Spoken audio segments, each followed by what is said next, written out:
Het is overmaaien. Dit is de Sportcast live. Mij aan tafel twee echte voetbalvreun. Heerenveen onvieder Luc Brouwers en aan de andere kant van de tafel Cambuur onvaller Jort van der Zanden. Luc, jullie zijn echte vrienden van elkaar, jullie tweetjes. Hoe groot is nou de kans dat jullie volgend seizoen tegen elkaar gaan voetballen in de Eredivisie? In percentage? Ja, druk het maar uit in percentages. 25. 25%, dat is niet heel veel. Roelof, wat denk jij? Ik denk 10. 10%, nog minder. Andor. Ja, ik heb het interview van Roelof met Luc laatst gezien. Ja, dan schat ik het ook niet heel hoopgevend in. Ga ik 20. 20%. Nou, zit jij iets hoger dan, Jort? Luc kan het best inschatten, dus ik ga volledig met hem mee. 25%. 25%. Nou jongens, we werden het heel soort te bepraten. In een nagelnije, grootvolle oorlevering van de Sportcast.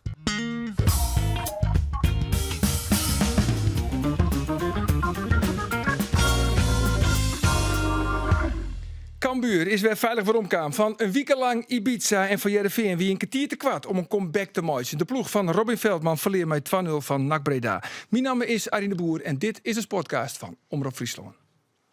En dan ik geruchten dat een groep NAC-supporters deze wedstrijd stil lissen won. Nou, laten we daar net op hopen. Radverlegstadion springt er niet omheen omdat de knal van Boy Kemper zo hut is dat hij Hastrog hem net in het knalt. Oh, dit is het fakkeltje op het veld. Oh nee, dat we van tevoren nog zo bang van wie. Ze staan hier nog voor. Waarom zou je nu dat fakkeltje op het veld gooien? Het is een 2-0 voor weer Boy Kemper die hem scoort. Maar het wordt nog een letter jong, want de wedstrijd is weer stil aan. Het is weer een treurige dag voor de voetballiefhebber. Ja, de bal die rolt, want op de stadionklok die 81 minuten en 50 tellen.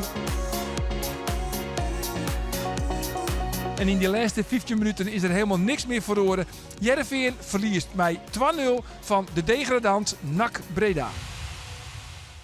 En hier aan tafel nogmaals Cambuur onvolle Jot van der Zanden, Andor Faber, Roelof de Vries en de onvierde van SC Heerenveen, Luc Brouwers. Welkom heren in deze live uitsturing van de Sportcast voor de allereerste keer in de historie. En eerlijk is eerlijk heren, ik heb hoge verwachtingen van deze uitzending. Echt waar? Ja toch? Luc Levert en Radio van der Zanden. Wat kan er nog misgaan? En Andor Faber. En Andor Faber ook nog. Nee, maar Luc, had jij ook hoge verwachtingen van die laatste 8 minuten in de uitwedstrijd thuis tegen NAC? Ja, we wisten al wel dat er minimaal 6 minuten bij kwamen. Dus we gingen al wel een beetje van de kwartier uit. Ja, hoge verwachtingen. We gingen het wel echt in met natuurlijk het idee van als dat doelpuntje snel valt, dan... Wie weet scoren we nog 3. Ja, nou ja, weet je, het is... NAC heeft natuurlijk ook niet de leukste dag achter de rug. Dus we hoopten daar nog een beetje gebruik van te kunnen maken, maar... Helaas. Nee, voor jullie was het niet leuk. Voor NAC is het ook niet leuk. Die zitten gewoon 2,5 uur in de bus. Terwijl ze weten dat ze al gedegradeerd zijn. Ja, ik zou er op een dankje gaan richting die gasten van de Breda Locals of zo. Die fakkels stonden te gooien.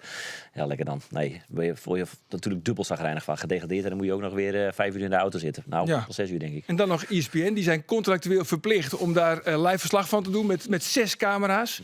Dat is ook niet leuk, toch? Dat is ook niet leuk.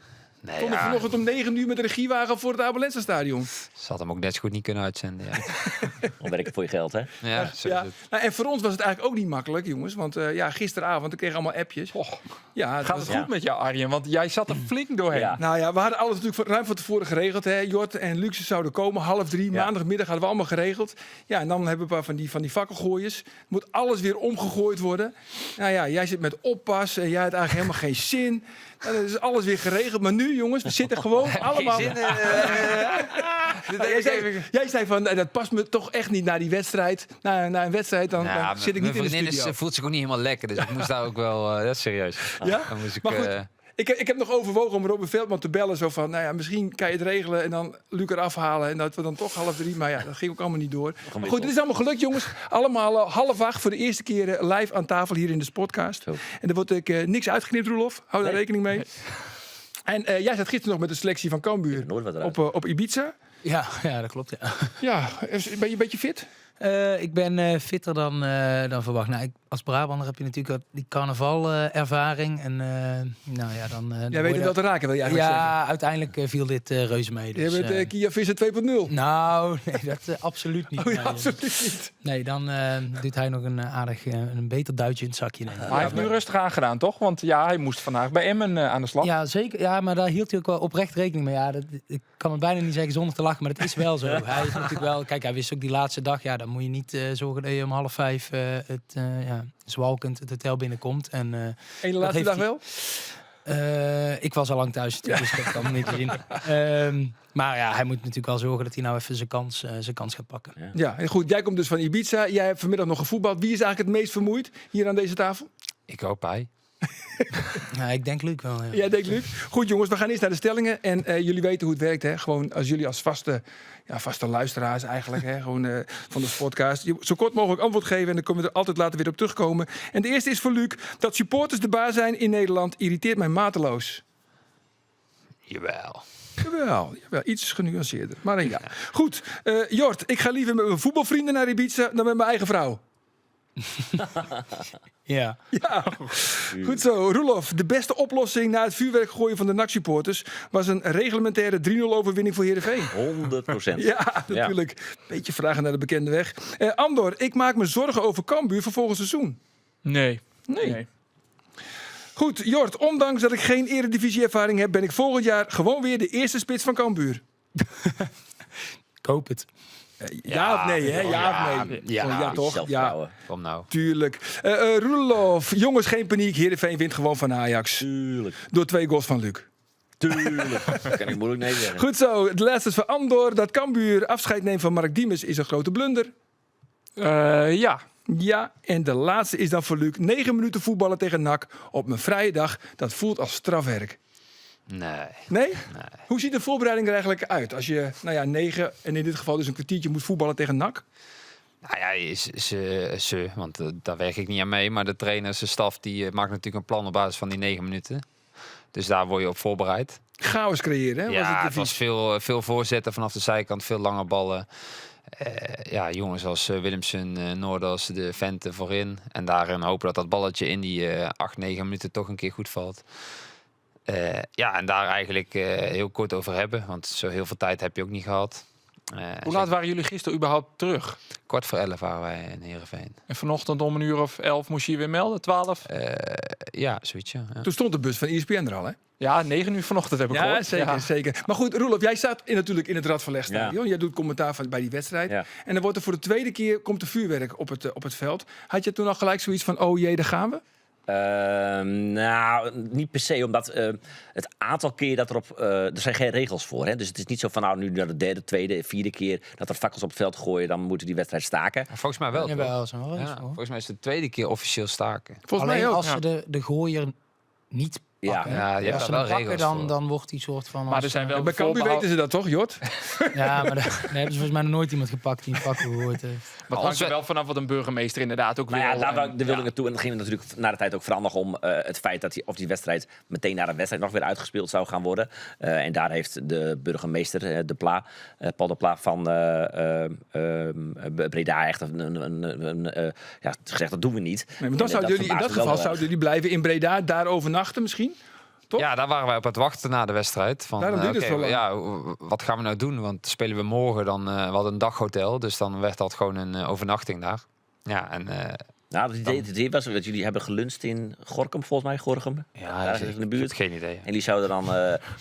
want dat was echt zo'n scenario. Robin was er al mee bezig. Ik ga niet weer terug naar Gorinchem om daar te slapen. Dan regelen ze maar hier ergens een hotel van een valkje in Breda.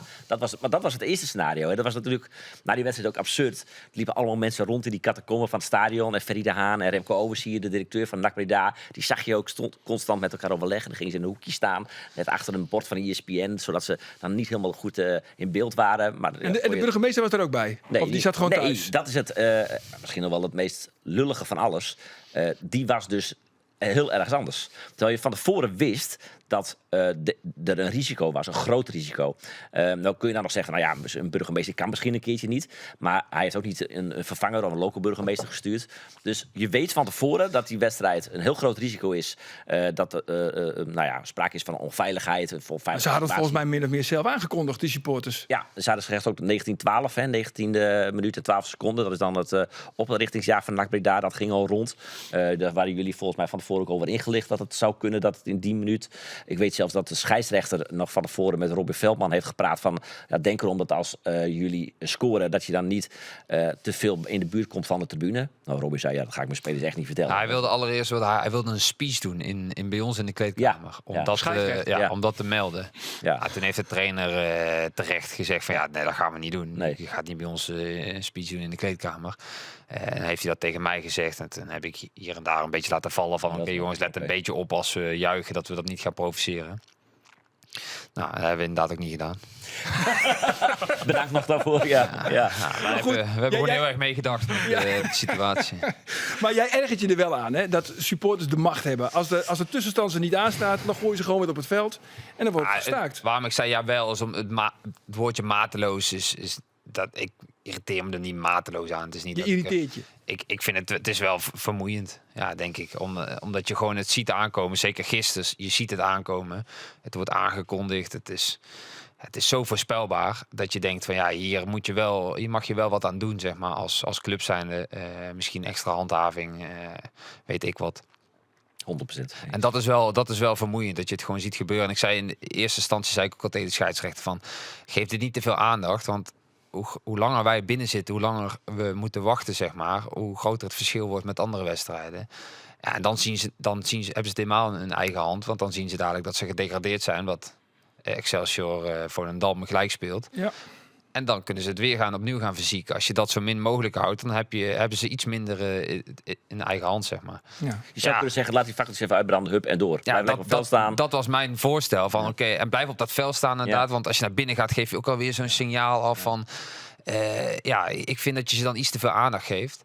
Jij weet hoe het zit, hè? Want jij hebt het natuurlijk ook al 2 keer meegemaakt met Cambuur. Tegen ADO, tegen Vitesse. Ja, hij irriteert zich er niet mateloos aan, maar ik wel. Ik vind het echt niet. Ja, ik vind het echt schandalig. Ik vind ook dat daar veel te licht ingegrepen wordt. Wat vind jij? Wat moet er gebeuren? Collectief straffen misschien?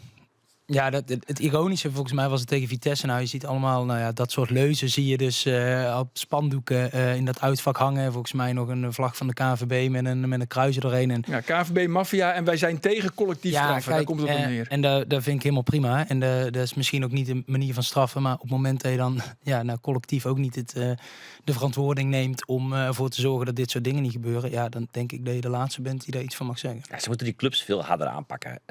NAC heeft een stadion. Als je nou, stel, je bent kroegbaas. Dat is breking. En dan heb je Radverleg heet dat. Ga je nou niet meegaan in de sfeer? Ik vul een beetje aan. Komma, dus ik moest nog even verder. Maar NAC heeft een stadion. Als je nou kroegbaas bent en je hebt een stadion. Jort en Luc komen daar naar binnen en die nemen fakkels mee. Wat doe je dan als kroegbaas? Dan zet hij ze er toch uit? Nou, dat moet je natuurlijk in de stadion ook doen. Je moet er ook voor zorgen dat je genoeg mensen hebt die beveiliging garanderen. Dat ze genoeg beveiliging in het stadion hebben. Als overheid moet je er ook voor zorgen dat het veilig is in zo'n stadion. Dus die hebben dan heel veel politiereden rond, op paard ook rondom het stadion. Maar die mogen dan niet het stadion in. Die mogen pas het stadion in als de veiligheid echt in het geding komt. Dus dan pas mogen ze daar optreden. Dus dat gebeurt niet, want dan moet er nog heel erg overlegd worden met een burgemeester via de WhatsApp in dit geval. Dus dat gebeurde dan ook niet. Maar je moet er dus als club voor zorgen dat je weet wie er in het stadion zit. En je moet het onder controle krijgen. En daarom vind ik het ook schandalig dat die wedstrijd uiteindelijk nog de laatste 9 minuten uitgespeeld wordt. NAC had gewoon afgestraft moeten worden. NAC heeft het niet voor elkaar. Ja, NAC is afgestraft in die zin dat ze vandaag voor 5 uur onderweg waren om nog een kwartier te spelen. Maar weet je hoe dat ontstaan is? Nee, dat weet ik niet. Nee, nou, dat heeft er dan mee te maken dat de regel is, als je de wedstrijd stilgelegd wordt, dan moet je proberen de wedstrijd zo snel mogelijk... Binnen 48 uur volgens mij. Ja, binnen 48 uur uit te spelen. Dan is optie 1 in hetzelfde stadion. Toen heeft de burgemeester van NAC Breda gezegd, wil ik niet. Dan is de tweede optie in het Heerenveen-stadion. Derde optie is op neutraal terrein. Nou, de tweede optie was in Heerenveen. Dus die optie is gelicht als het ware. De burgemeester van Heerenveen heeft wel toestemming gegeven. Maar ik vind dat eigenlijk wel, dat vind ik dan wel goed. Dat die burgemeester van NAC zegt, ja jongens, jullie hebben het niet goed voor elkaar. En morgen misschien wel. Nou, kun je ook niet garanderen. Dus in die zin is NAC wel gestraft. Maar die wordt dan gestraft door een burgemeester. Terwijl je eigenlijk als KVB zijnde moet zeggen, dit pikken we niet. Jullie hebben het als club zijnde niet goed voor elkaar. Wij straffen jullie. Maar dan komt er Goed, nog wel een Roelof, deze uitzending heeft een beetje lucht nodig, jongens. Van vuurwerk. Ja, de vrouw was niet mee. Was er ook een beetje vuurwerk op Ibiza? Nee, er kwam wel wat uit de lucht. Vooral regen een beetje. Maar Heb je uiteindelijk... regen gehad op Ibiza? Volgens mij regent het gemiddeld 1 week per jaar. En dat was onze week, ja. Oh, echt waar? Ja, een beetje ongelukkig, maar uiteindelijk... je moet het... Jullie zijn nog meer naar elkaar toegegroeid. Uiteindelijk dachten we van, we waren met een redelijk grote groep op een resort. We dachten, volgens mij Twins Hotel. En dan had je nog 2 grote gebouwen. Dus dachten, zien we elkaar niet te veel. En uiteindelijk zit je toch heel veel bij elkaar aan een tafeltje in een resort. En, Heel braaf, daar geloof ik helemaal niks van. Wat was de leukste tent op Ibiza? Ushuaia, hoe heet het allemaal? De Pasha, High Ibiza, Amnesia. Ja, noem maar wat op, ja. Ja, toch? Ja, je bent Zo, al ja. ver, hoor. Ja, ik ben gewoon overal achteraan gelopen. Ik heb niet gekeken van Wie hoe is het dan een beetje de allemaal leider? heette. Wie is de reisgids? Mark heeft wel voor het grootste deel het regelen op zich genomen. Samen met Kief de Belt en Ze zijn en vorig jaar Rick ook al Rijnsma. geweest, hoor? Niet? Ja, dus die had de meeste ervaring daar. En, Ja. dan Maar loop goed, nou we ik het toch over erachteraan. Mark Diemers hebben. Ja, je had nog net je eerste sangria op en toen kwam het nieuws naar buiten dat Mark Diemers geen nieuw contract krijgt bij Cambuur. Mooi bruggetje, hoor. Ja, toch? ja, Ja, ja, jongens, ja. ik schud ze allemaal uit de mouw, jongens. ja, mooi Zag jij het een beetje aankomen? Jawel, want kijk, het is niet dat ik dagelijks Mark spreek over zijn contractsituatie, maar je weet natuurlijk wel... Zo'n ijzerpakket. jij noemt het een pakket, ja, maar... Maar hij wilde sowieso langer dan 1 jaar bijtekenen, toch? Ja, jij noemt het een heel pakket, maar... Nee, hij wilde ook niet 30% minder verdienen. Dat wilde hij ook niet. Nee, dat wil niemand natuurlijk. Maar ja, het is al een keer in de media geweest, volgens mij, met een interview van hem. En later is er nog een gesprek geweest wat ook niet heel vruchtbaar was. En uiteindelijk verwacht je dan dat er ooit een keer de kogel door de kerk heen gaat. En dat was toen wij op Ibiza zaten. Ja, precies. Hoe kwam het bij jou binnen, Andor? Nou, niet als een verrassing, want wat Jort zei, het liet hem al een beetje aankondigen. Moment vond ik wel verrassend, want ja, dan zit je met z'n allen op Ibiza. Jullie waren op een boottrip, geloof ik. Ja, en dan komt het naar buiten, dus dan wordt Diemers in dit geval ook flink gestoord. Was hij van op de hoogte dat hij... echt naar buiten? Ja, volgens mij wel. Ja. Maar goed, ja, Conclusie kijk, wel, ja. hij heeft afgelopen zondag Diemers bij de huldiging zelf nog een beetje een heel klein hintje gegeven door Tot te zeggen, volgend jaar. tot volgend jaar. Dus dat voedde de speculaties wel weer een beetje. Maar goed, de afgelopen weken hebben we eigenlijk dit allemaal wel zien aankomen. Dat eigenlijk geen enkele partij water bij de wijn wilde doen. Diemers wilde minimaal 2 jaar. Cambuur wilde niet verder gaan dan 1 plus een optie voor nog een jaar. Als hij 25 wedstrijden zou spelen. Jij lacht. Dit is toch ook lachwekkend? Waarom is dit lachwekkend dan?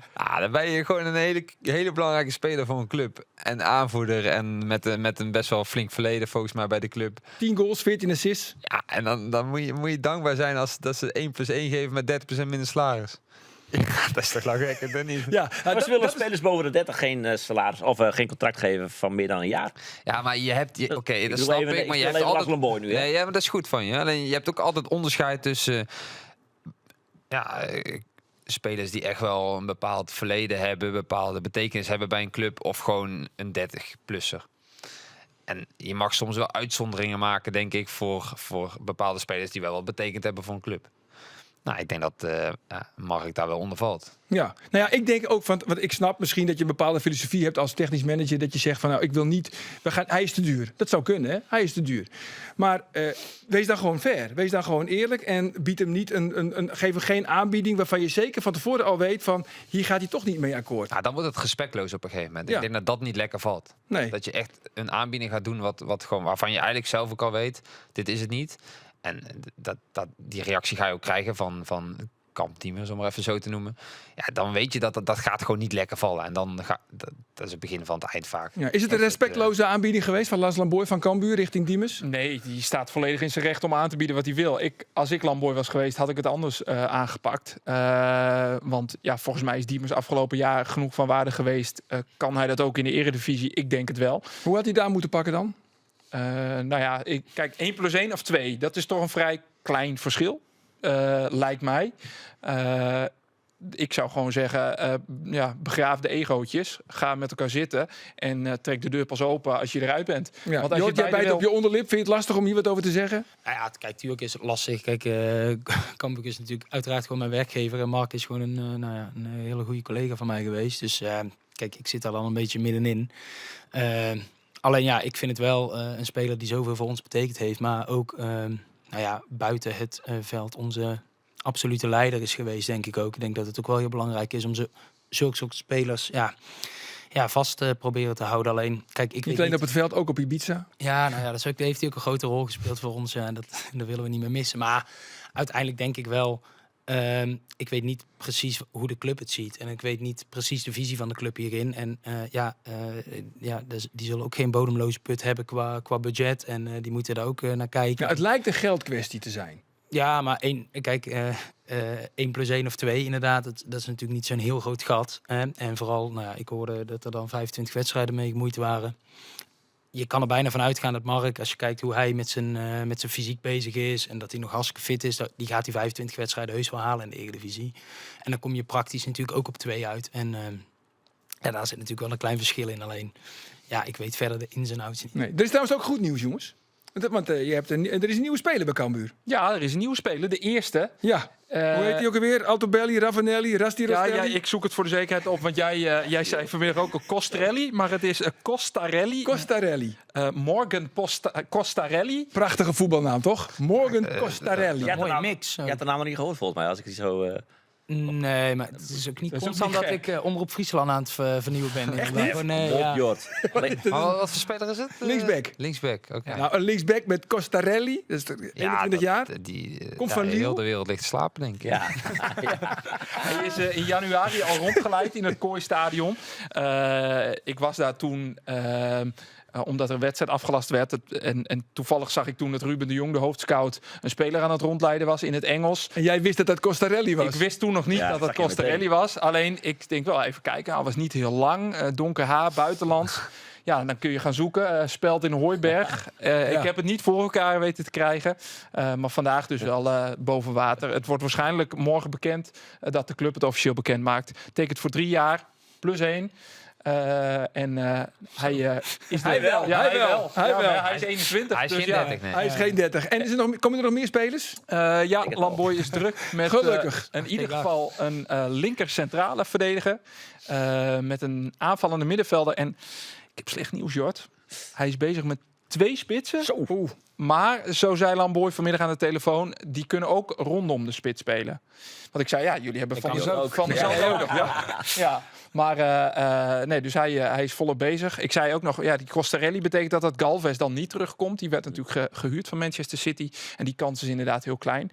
Dus Costarelli en Bram Marsman, die mogen het in principe gaan uitvechten. Oké, nog 1 vraagje. Want de nieuwe Cambuur-directeur, de opvolger van Atte Graaf, is daar ook nog nieuws over? Daar is geen nieuws over.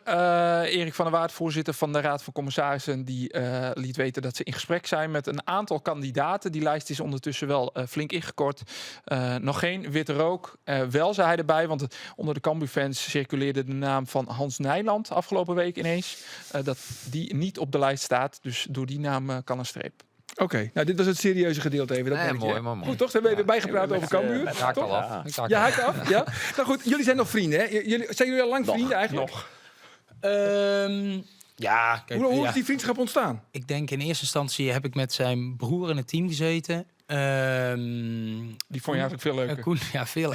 Dat is echt een leuke gast trouwens. Jezus. Maar ja, die viel op een gegeven moment af. Hè. Dan moet je toch ergens anders gaan zoeken. Nee, maar dus ik kwam daar ook wel eens. Dus Luc, die kende ik altijd wel als het broertje van. En Luc was wel goed genoeg om af en toe met een teampje hoger mee te doen. En ja, ik niet. Dus dan kom je in hetzelfde team een beetje terecht. En ik denk uiteindelijk toen we bij het eerste elftal zaten. Dit was en- bij Den Bosch, hè? Ja, allemaal bij Den Bosch. En uiteindelijk zat ik bij het eerste elftal een jaartje of 1 of 2 denk ik. En toen kwam Luc op hele jonge leeftijd bij. En ja, uiteindelijk dan klikt dat. En sindsdien is het eigenlijk wel dat je elkaar Liefde. zeer regelmatig spreekt. Ook nadat je bij verschillende clubs zit. Ja, jullie spreken elkaar op wekelijkse basis? Dagelijks. Ja, en in groepschats sowieso dagelijks. Ja. En individueel, ja. Wekelijks zeker. Ja, dus jullie kennen elkaar door en door. Dan is het nu tijd voor de grote vriendenquiz. Ja. De grote vriendenquiz. Want we willen natuurlijk wel weten van wat weten jullie dan allemaal van elkaar? En kennen jullie elkaar echt zo goed? Luc, een vraag voor jou. In welke wedstrijd maakte Jort zijn officiële debuut in het betaalde voetbal? Was in het seizoen 2014, 2015. Hij weet Ik die denk van ik mij wel wel in even. ieder geval. Hij, in Je hebt er ook zin in, zie blessuretijd, ik ook. Wat? in blessuretijd viel hij in. Voor, ja, klopt hè? Voor Eduardo Seria, denk ik. Ja, Tegen zeker. Maar VVV, tegen wie ja. was het? Tegen Oh, VVV. Tegen Ja. Venlo, ja. Ja, tegen VVV. Even een zijstapje, levert geen punten op. Luc, jij maakte je debuut op 16-jarige leeftijd tegen Jong PSV. Wie verving jij? Van der Sande. Een stapje opzij gezet. Ja, dat is keurig. Jort, Wissel voor mij trouwens, hè? Is dat nog benoemd? Geen probleem. Stond 1-1. Jort, met welk rugnummer speelde Luc bij FC Utrecht? 8. Ja, 8. Dus 1-0 hè, nu. 1-0. Dat was ook niet heel moeilijk. Nee? Nee. Nou goed. Luc, bij welke amateurclub begon Jort met voetballen? Zo. Heb je nog wel eens een... Heb je in die kantine hangt er nog een shit van jou of niet? Ja, dat is wel een regel. Wat shirt zanger van mij? Geen idee. Nee? Sportvereniging? Je weet zelf ook niet? Nou, jij zegt sportvereniging. Ja, maar dat ik zeg klopt niet. SV Audacia. Nee. Klopt dat niet? Nee. Nou, dan heb ik het zelf ook van. Wat is het goede antwoord? VV Heeswijk. VV Heeswijk. We zullen het nooit... Dat stelt deze nooit- vraag niet, hè? Nee, ja. Als jij zelf het antwoord niet hebt, dan... SV, ik dacht al van. Nou, Ja, dat klopt niet. De naam verandert. Heb je er überhaupt niet gevoetbald bij Audacia? Jawel, dat wel. Oh, dat maar- wel. Oké. Ja, ik ben een Je wereldreiziger. bent een wereldburger. Jort, in 2023 speelde Heerenveen in de Arena tegen Ajax. Heerenveen verloor met 4-1. Na afloop was Luc erg boos. Waarom? Omdat ze zich... ze gedroegen zich alsof ze de Champions League hadden Ja, gewonnen. dit is heel goed. Ja, Ja, dat dit is heel goed, ja. ja. Ja. Wil je er vaak aan herinnerd of niet? Laatste tijd niet meer, maar ik denk dat het rondom die periode wel vaak terugkwam, ja. Ja, zeker. Luc, nog een vraag voor jou. Waar heeft Jort zijn allereerste tattoo gezet? Waar? In Ja? de zin van plek? Of Ja, waar? Ja. op zijn arm? Ja, zeg het maar. Weet je, alles is Nou goed. ja, volgens mij heeft hij hem op zijn arm, de vlag van Bonaire. Klopt dat? Ja, Ja? klopt. Ja. Even kijken. Ja, Of zit hij heel hoog? Het zit er nog steeds. Oh, ja. kijk, ja, hij zit er nog steeds. Ja, dat is gewoon goed. En Jort, waar heeft Luc zijn vrouw ten huwelijk gevraagd? Hij is het niet met de vragen eens. In New York. In New York. Ja, Ja, het zijn even vragen, joh. nou ja, de vragen waren op. Als je hem wil laten winnen, dan had je daar van tevoren kunnen Waar zeggen. in New York is dan beter? Ja, dat weet Oh, je ja. ook. Dat weet hij ook. Central Park. Ja? Ja, helemaal waar. Nou, goed hoor. Nou ja, toch de winnaar. Het Ik spijt deel me. gewoon alles met ze. Ja, Ja, dat is wel zo. Je bent een open boek. Je bent maar een open boek. op welke locatie, op welke plek heb ik hem gezet dan? Want ja, Je hebt hem net laten zien, joh. ja, maar dat is geen locatie, hè? Je Oh, arm is wel geen plek, locatie. is wel plek. Ja, Welke tattoo shop bedoel jij? ja, waar? Heb je dat niet gewoon daar gedaan? Ja, wel, Ja, ja. ja. Ja. Nee, Ja. oké, maar jij begon al die vraag een beetje te splitsen. Dat Ja, ik- voor de- Nee, ja, 50-50. omdat het... Ja, Hij vond het weer ik onduidelijk. het is- Hij vond het weer Vond de onduidelijk. plek ook waar op je lichaam vond ik ook geen goede vraag, hoor. Nee, dat vond ik ook heel raar. Nee, maar Wie ja, heeft jij die vraag- zegt, ja, maakt niet uit. Nee, ik vond alles goed. Hij had Ja. nog geen punt, hè? Jullie spelen komend weekend tegen Ajax, Luc. Ik heb altijd gedacht, jullie gaan Ajax nog wel inhalen. Ja. Maar dat gaat nou niet meer gebeuren, hè? Goeie vraag. Nee, of de wedstrijd... Dat is meer dan geen, is geen vraag, is een Het stelling. moet een 6-punten wedstrijd zijn. Ja, Ja. Jullie hebben, ja, wat dat betreft hebben we het vreselijk laten liggen. Is dat wel iets dat je denkt van...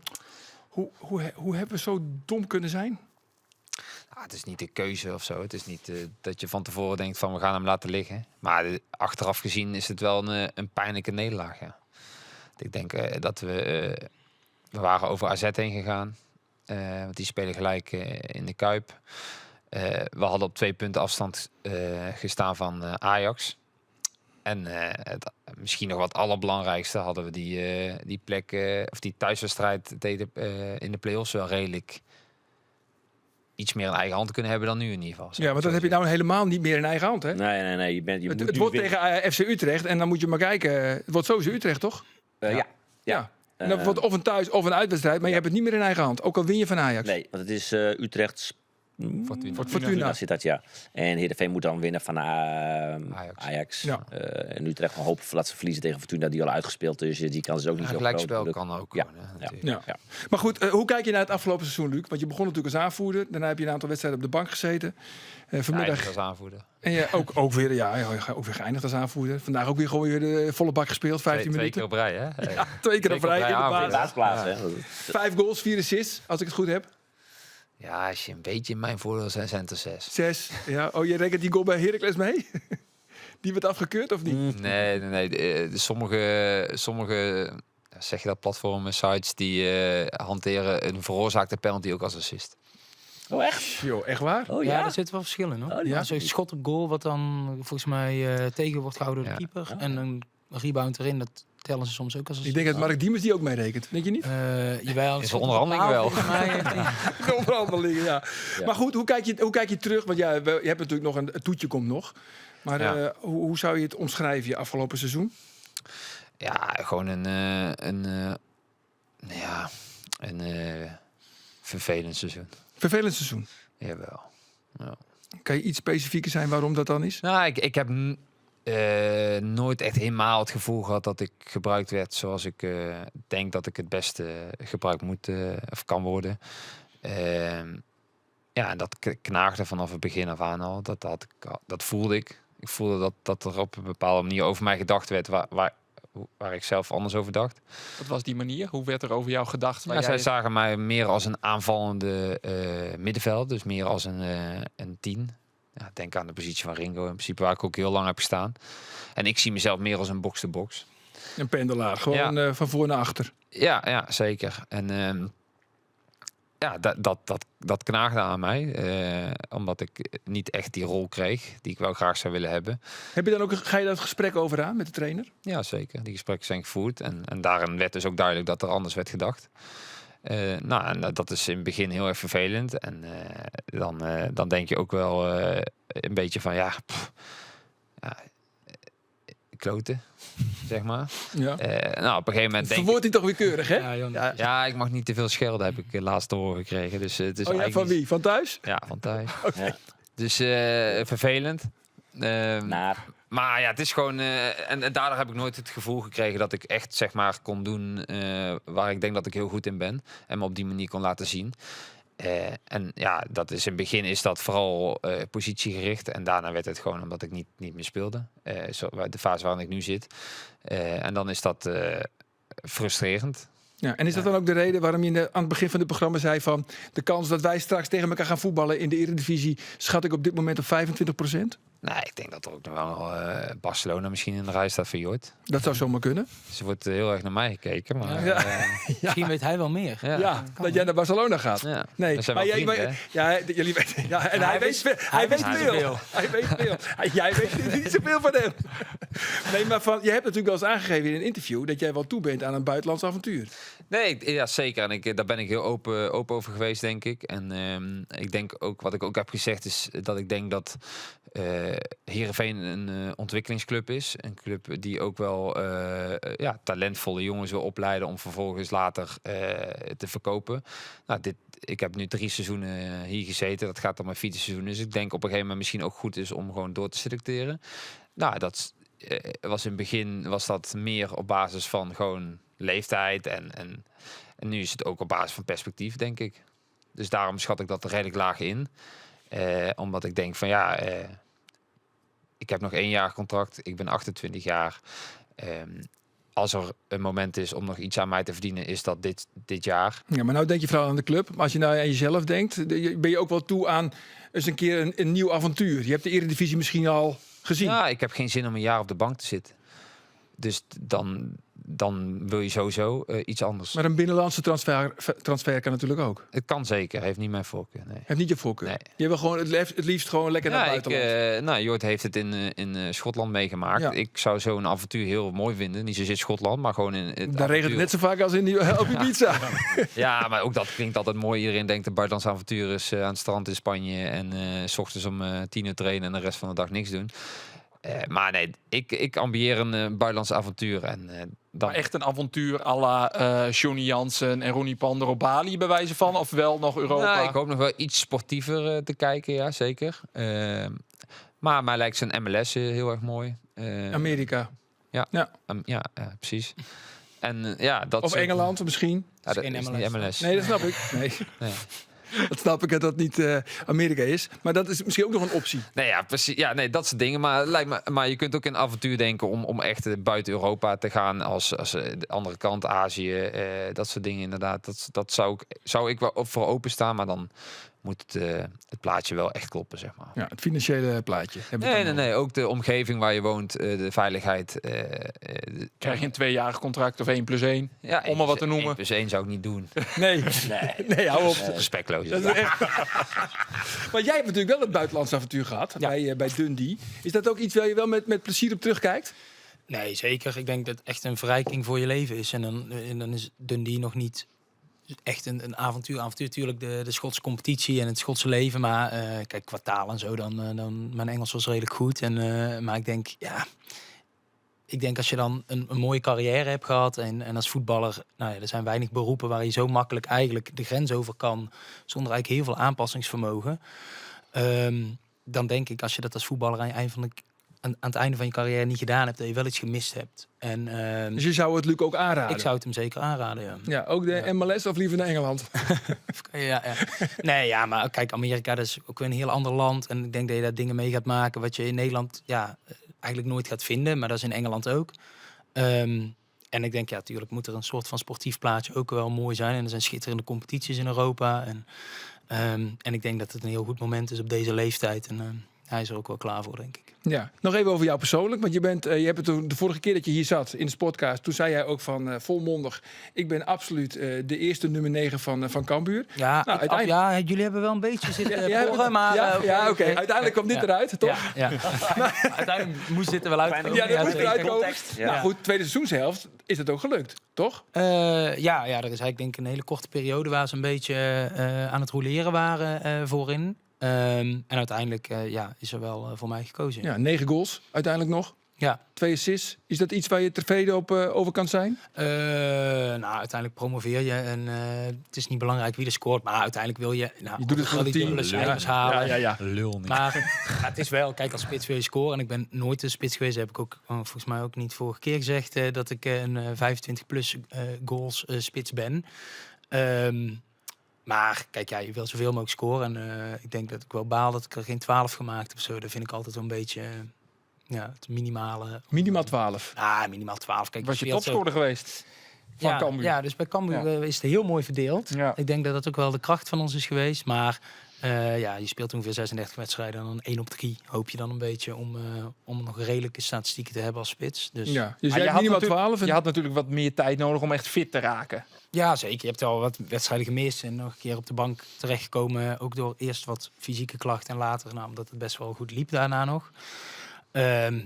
Dat zijn allemaal redenen. Maar ik denk uiteindelijk wil ik er 12 maken of zoiets. Jij 12. Hoeveel wil jij dan normaal gesproken maken als aanvallende middenvelder? Als je je tenminste opstelt als nummer 8?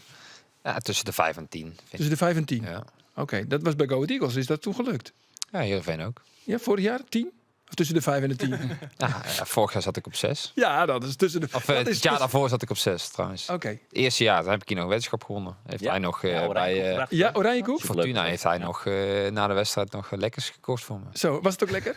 Was heerlijk. Ja, geniet ervan, want zo vaak trakteert hij niet. Nee, het was een weddenschap en dan een man van zijn woord. Dan, Keurig. Ja, daar kan je niks van zeggen bij komt Roelof. dit na. Ja. Hey jongens, er zijn heel veel vragen binnengekomen van luisteraars. Want toen we zeiden dat jullie aan tafel zouden komen, nou dan komt er wat los. En de eerste is van Anton. En Anton, die is positief natuurlijk. Hè. Daar ken jij Kan niet anders. Anton even kijken op. Anton heeft er kijken op. Maar hij zegt van, Luc, waar ging het gisteren mis? Het was de ultieme kans om je best mogelijke positie te geven in de play-offs. En nu hebben we het niet meer in eigen hand. Is het gemis van Joris van Overheem dan toch zo erg? Ik denk dat Joris allereerst een hele belangrijke speler is voor ons. Dus dat mis je zeker, 100%. Ik denk dat het niet zozeer in het gemis van Joris zat gisteren. Ik denk dat we gewoon te veel meegingen in het spel van NAC, duels. En daarin werden we overtroefd eigenlijk. Of afgetroefd. Dat was wel kakkerig, heb ik gezegd op de radio. Ja. Het is wat ik gewoon merkte is als wij wel die momenten hadden dat we voorin de bal vasthielden en dan met lopers. NAC was toch wel veel 1-op-1, hoog druk zetten, alles of niets een beetje.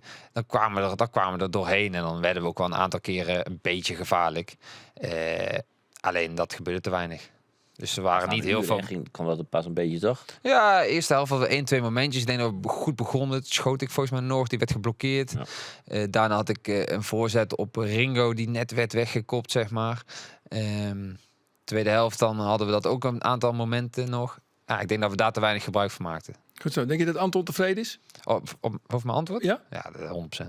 100%. Goed, we gaan naar Goos. Goos heeft ook een vraag. Die is voor jou, Jort.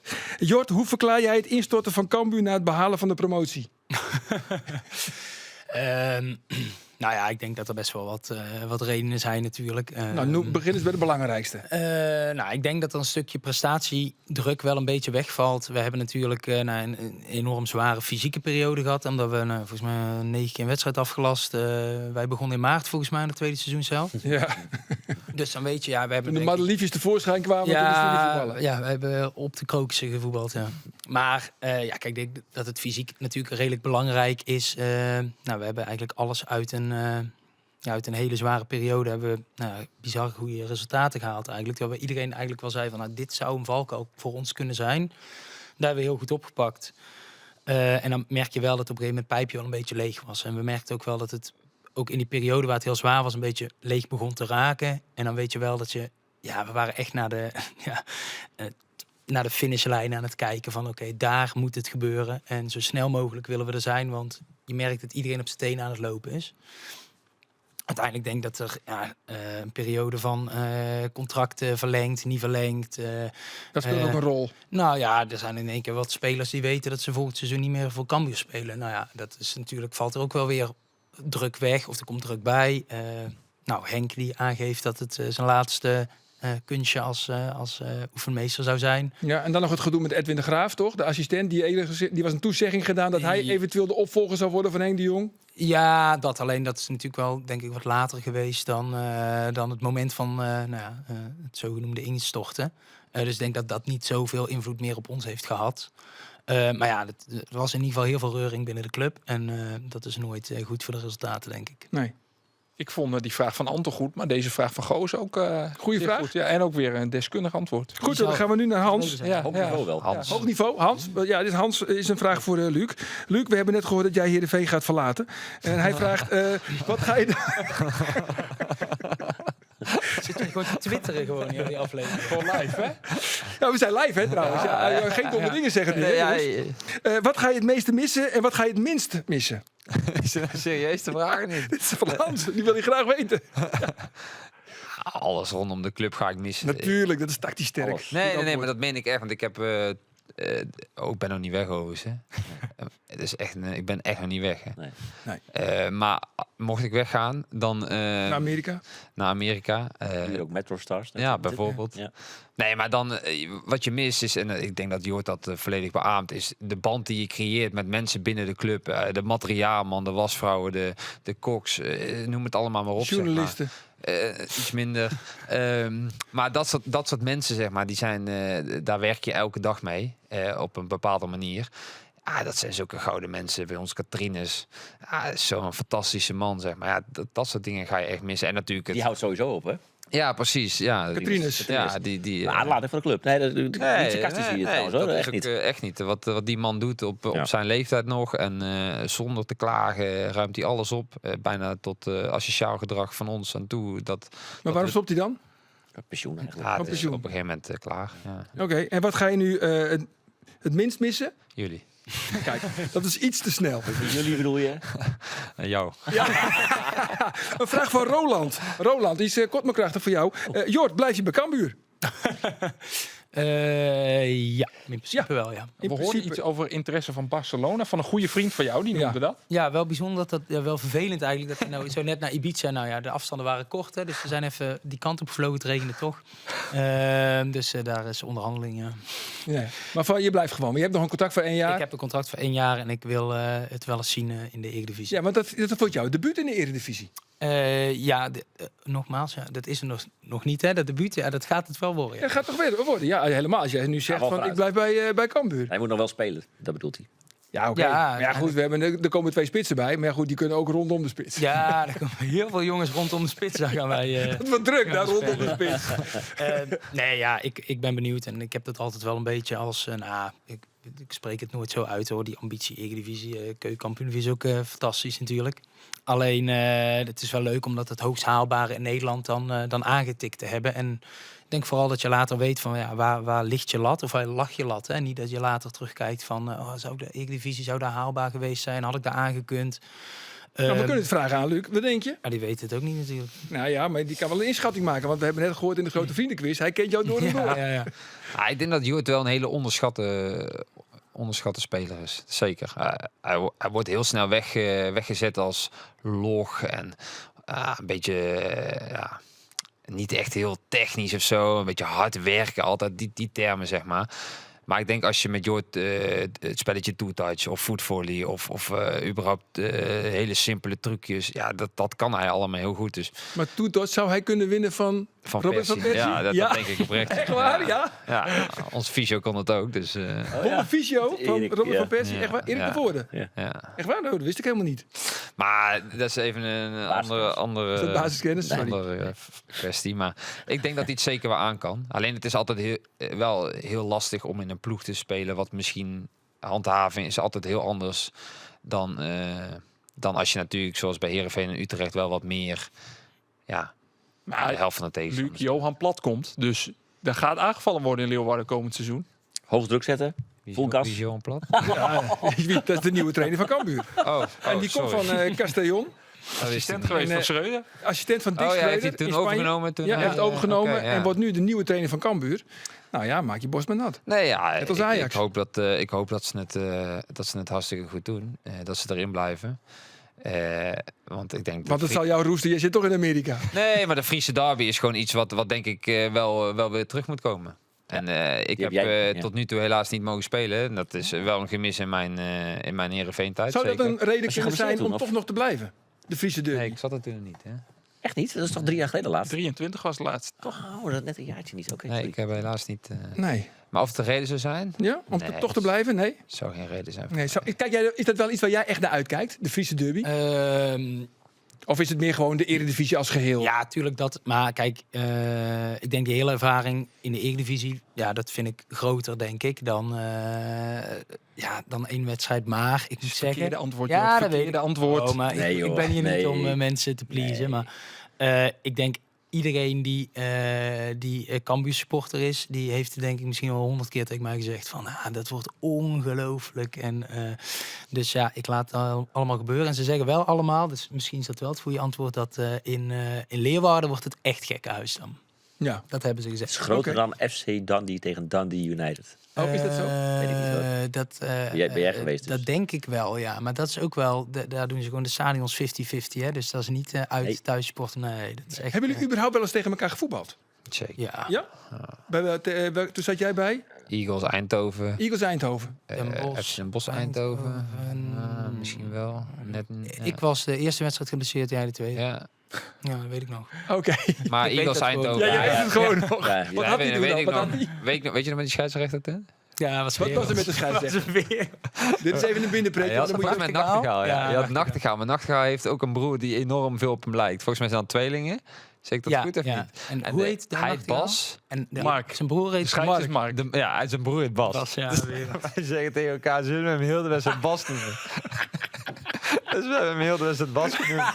En elke keer als de ene Bas riep, ja, dan lag de andere in de scheur. Ja, dat was... Ja, dat is toch Ja, ook heerlijk, toch? langslopen steeds van, ja goed bezig Bas. En wat zei hij? Ja, wij waren dus op het moment aan het wachten dat hij zei van... Nee, Bas is mijn broer, ik ben Mark. Ja, wat Alleen zei hij niet? die kwam niet, nee. Laat hij het door ook. Hè?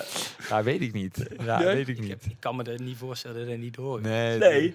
Maar ja, hij Of hij gaf deed geen het kick. spel mee. Dat was Hij wel gaf geen een... kick. was Hij gaf wel- geen Zet in kick. de focus. Hey, Luc, je staat erom bekend. Jij neemt geen blad voor de mond. Ja, klopt, ja. Toch? Luc levert. Hè? En in deze tijd van social media... ben jij soms nu ook daar wat meer van bewust... dat je wat meer op je hoede bent? Nou, de interviews na de wedstrijden wel iets meer, ja. Omdat, ik ben wel emotioneel, zeg maar, na een wedstrijd. Dus ja, daarin heb ik wel regelmatig iets gezegd wat verkeerd overkwam. Of verkeerd werd opgenomen. Maar noem Ik één ga van ding. B. Verkeerd werd opgenomen. Nee, Maar maar in ieder geval... ik ben het er helemaal niet mee eens. En dat zeg ik niet omdat ik journalist ben en lekker makkelijk scoren wil of coaches wil halen. Ik heb geen moment gehad dat ik dacht, nu ga je over de grens, nu ben je wel fatsoenlijk. Geen één keer. En als ik man, dat wel had niet. gevonden, dat zeg ik dat hier ook wel echt hoor. Dus je moet het wel gewoon blijven doen. Social media uitzetten en gewoon blijven doen. Ja, dat is als journalist makkelijk zeggen natuurlijk. Nee, dat Maar zeg hij ik heeft erbij. natuurlijk wel momenten gehad dat, volgens mij was het een keer bij Heerenveen, dat de supporters Ja, dat is tegen echt gezeten. negatief waren. Nou ja, kijk, en wat hij zegt, hè, inhoudelijk, ik denk dat we denk met z'n drieën zaten we in een groepsapp van Ja, Maar alle drie hebben wel ook aangegeven van, nou ja, kijk, we zijn er 100% mee eens. En je moet het zeggen, het is belangrijk zelfs, denk ik nog, dat het gezegd wordt. Want nou, ook daar mag af en toe een spiegel voor gehouden worden. Maar of het handig is voor jezelf, dat is altijd maar een beetje Maar jij de denkt vraag. wel eens bij het zien van een interview van Luc van... oh jongen, bijt eens een keer wat vaker op je tong. Nee, dat heb ik niet. Dat heb je niet. Nee, dat maar is ook wel weer vermakelijk, Nee, maar, toch? en ik denk ook wel dat het een belangrijke boodschap is of zo. Want ik denk dat er ook heel veel... Nou ja, er worden af en toe koppen in de krant gezet. Je denkt van, zo heb ik het niet beleefd toen ik het live zag. Nee. En ik denk dat het juist belangrijk is dat er die eerlijkheid er ook wel is. Ja, en als het soms nadelig voor jezelf werkt... maar ja, dat kun je misschien aan het einde van je carrière zeggen van... nou, wat als, maar... Wat denk jij, werkt het nadelig voor je eigen carrière? Uiteindelijk niet, denk ik. Nou ja, carrière niet. Alleen op dat moment zijn er natuurlijk een hoop mensen die daar wat van vinden. En dat werkt niet altijd in je voordeel, nee. Nee. Op dit moment gaat het nog redelijk goed, toch? We zijn nog bijna Maar een ik uur denk dat bezig. ik uiteindelijk het allerbelangrijkste is dat ik wel mezelf ben. En ik denk dat je het kan beamen. Dat is wel wie ik ben, zeg maar. Gewoon, ik zeg wat ik vind. Ik vind niet eens dat het echt is van dat ik maar lukraak wat roep, zeg maar. Het is wel, er zit wel een gedachte achter. Alleen ja, ik snap ook dat de emotie bij de supporters op dat moment na een nederlaag of na een later gelijkspel tegen RKC op dat moment ook hoog zit, zeg maar. Ja, dan snap ik dat dat misschien niet helemaal lekker valt. Hoe erg heb je daar last van dan? Merk je dat je dan slecht slaapt? Praat je dan met je vrouw? Of overdrijf ik het nu? Nee, ja, hoe erg heb ik daar last van? Nou, die week daarna speelden we tegen Willem II en toen kopte ik de winnende binnen. Scheelt Ja, wel weer. toen dacht ik wel even hier met jullie. Ja. Ja, hier. En nou staan we weer te juichen, zeker. Ja, maar het is altijd. Ja, maar dan moet je het natuurlijk ook kunnen scheiden dat het maar een groep is, die klein groepje die fluit of toen een keer gefloten heeft. Het is niet. Ja, de maar uiteindelijk hoor je. Heerenveen-supporter Ik denk over het algemeen, en dat denk ik echt, dat ik heel erg gewaardeerd word door de supporters bij Heerenveen. En iedereen rondom de club, denk ik dat ik echt heel erg gewaardeerd word daar. Dus ik heb totaal geen klagen. Geen recht om te klagen. Alleen. Soms heb ik uitspraken die wat gevoelig kunnen overkomen en daar wordt dan op gereageerd. Maar ik denk uiteindelijk wordt het toch altijd wel weer gezien als oké, hij zegt gewoon wat hij vindt, hij is eerlijk en dat wordt dan uiteindelijk ook wel weer gewaardeerd, zeg maar. Denk ik ook. Ja, toch? Mag Nou ja, ik nog wat aansnijden, Arjen? Natuurlijk mag je Want dat ik zat wat gisteren natuurlijk NAC Heerenveen te kijken. En ja, Heerenveen vertoont PSG-achtige trekjes. Want die aftrap, Luc, neem was ons dat, eens ja? mee. Wat gebeurde er bij die aftrap? Was dat afgesproken? Trensco. Toch? Ja, die geeft die bal een hijs en hij komt bij de keeper, bij Bjelica, of hij ging net over de achterlijn. eigenlijk. En ik dacht gelijk terug, want ik kreeg van collega Willem van de week een fragmentje doorgestuurd van de keeper van PSG, die de bal met opzet aan de voor hun linkerkant over de middenlijn ongeveer schoot, over de zijlijn. Want dan konden zij Olise beter vastzetten, kwam die minder in zijn kracht, minder in de ruimtes. Dus dat was dan bewust dat die Savonov de bal daar over de zijlijn gebeurde schoot. live op radio, kreeg ik commentaar bij. Ik zei precies hetzelfde. Oh ja, Dit is zoiets, PSG-taferelen dit. Dus we hebben er niet meer met elkaar Nee. over gesproken.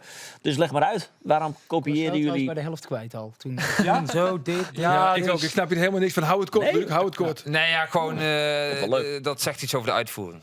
Laat ik het houden. Dat zegt iets over de Hij uitvoering. moest over de zijlijn moeten. Nee, hij had in het goaltje gemoeten. Hij had gewoon in de goal gemoeten. Gewoon in Het één was de keer. intentie om Het gewoon was niet een afspraak van Nee. tactisch om iets te doen. Het was de intentie om te kijken. De keeper stond een beetje voor zijn goal, maar niet heel erg. En wij laten we eens een keer proberen. toch geen PSG. Nee, toch geen PSG. Ik heb nog een vraag van Marijke. Maar rijken. Marijke, die zegt van, dag Marijke, de groetjes van Hoi. Luc. Laat je nou eindelijk eens een keer je pompenblad tattoo zien, of was dat een 1 april grap?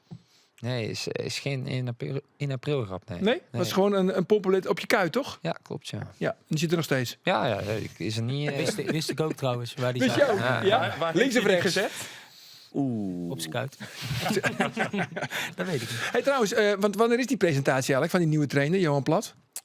Waarschijnlijk eind mei, want hij zit nog in Spanje. En, Die competitie loopt daar nog. nee, want hij zit zonder club. Hij is ontslagen bij Castellón begin dit jaar.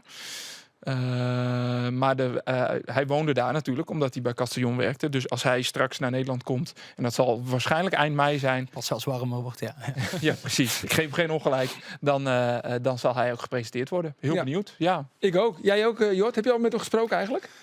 Nee, hij heeft gesproken. Ja, ik heb me voorgesteld. Hij heeft ons gefeliciteerd met de promotie. En dat was het eigenlijk. Gracias, zei je toen. Ik zeg merci. En toen zat ik een beetje naast. Ja. Ik ben bijvoorbeeld- Ik ben bijvoorbeeld wel benieuwd, want er stond een stuk over vanuit de NSP, de Nederlandse sportpers, over Cambuur, de mediavoorzieningen. Ik denk, leg het even extra uit, dan haak je niet af. NSB, nee. En toen werd er ook gesproken over eventueel besloten trainingen, nieuwe trainen. Ik denk, nou ja, ik ben wel benieuwd. Naast Plats en voetbalvisie ook of hij inderdaad besloten gaat trainen. Wat totaal niet gebruikelijk is in Leeuwarden. Wordt er bij Cambuur nooit besloten getraind? Wordt nooit besloten getraind. Nooit. Wordt wel eens een standaard situaties dat ze dat bijvoorbeeld doen als de supporters na de training het stadion uit zijn. Maar niet dat trainingen compleet besloten zijn. Oké, nou, ik kan me nog herinneren uit de tijd van Gert-Jan Verbeek, toen Verbeek nog trainer was bij Heerenveen, met Oer Yildirim en dat soort mannen en Huntelaar ook. Heel af en toe was er dan een besloten training. En dat vonden wij toen echt een heel vreemd fenomeen. Ja. Was het hek dicht en dan gingen wij wel gewoon draaien vanaf de zijkant. Ja. Dat was nog bij het Paradieske, bij Langs de Weg. Zwaag, ja. Lange Zwaag. En dat vonden wij heel vervelend eigenlijk. Maar nu, hoe vaak trainen jullie besloten? Volgens mij gewoon 1 keer in de week. Ja. Eén keer besloten. In Ja. principe 1 keer per week. Ja. Volgens mij echt de teamtactische training is volgens mij altijd standaard besloten. Ja, en wat bedoel je precies met een tactische training? Wat gebeurt er dan? Ja, gewoon de structuren De van... aftrap. Ook. En 1 keer eroverheen. Nee, gewoon de structuren aanvallen, structuur verdedigend, de manier van druk zetten, de manier van opbouwen. Dat soort dingen eigenlijk vooral, die worden nagebootst. Ja, is dat een leuke training? De tactische Nee, training? is helemaal geen leuke Is geen leuke training. Nee, zeker niet als je wissel staat. Nee, dat is helemaal Doen niet. ze in juist Amerika wel. heel Ja. vaak, hè? Tactische training. Of misschien juist weer wel, als je wissel staat. Ja, daar hoef je even niet mee te doen. Niet op te Nee, dan letten. kun je gewoon lekker je ding doen vaak. Ja, precies. Ja. En kijk jij er een beetje naar uit, naar de tactische trainingen? Of die heb je natuurlijk nu ook al? Alleen dat is ook allemaal het is- openbaar. Het is een beetje, wel redelijk respectloos. Dat je denkt, dat we niet tactisch trainen dit hele seizoen. Dat is kei- Hij heeft de tactiek niet ontdekt het ja. afgelopen jaar. Dat Nee. is een goed teken, ja. Ik vind het niet leuk, nee. Het is vaak in een 11 tegen 11 vorm. En stel dat je het druk zetten oefent en de tegenstander speelt er op miraculeuze wijze onderuit. Dat Dan, gebeurt vaker. dus wij spelen in principe, onze wissels die zouden bij Barça mee kunnen. Op Oh, zo'n ja. dag. Op zo'n dag, Op zo'n dag wel. En dan ben je nog van de 9e keer van randje 16 naar centrale, naar keeper aan het sprinten. En ik vind lopen niet zo heel erg. Ik werk wel hard, maar dat doe ik liever niet op tactische trainingen. En dan heb je de bal en dan denk je, aanvallen, afronden. Stop. Ja, we gaan het opnieuw doen. De bal weer naar de... Dan het sta je er weer. Ja. Nee, het is Niet voor leuk. mij niet...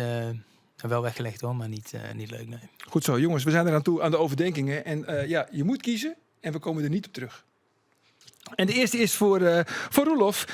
FC Utrecht uit of FC Utrecht thuis? Ja, wat denk je zelf? Thuis natuurlijk. Ja, oké. Denk je dat of denk hoop je je dat of dat? hoop je dat?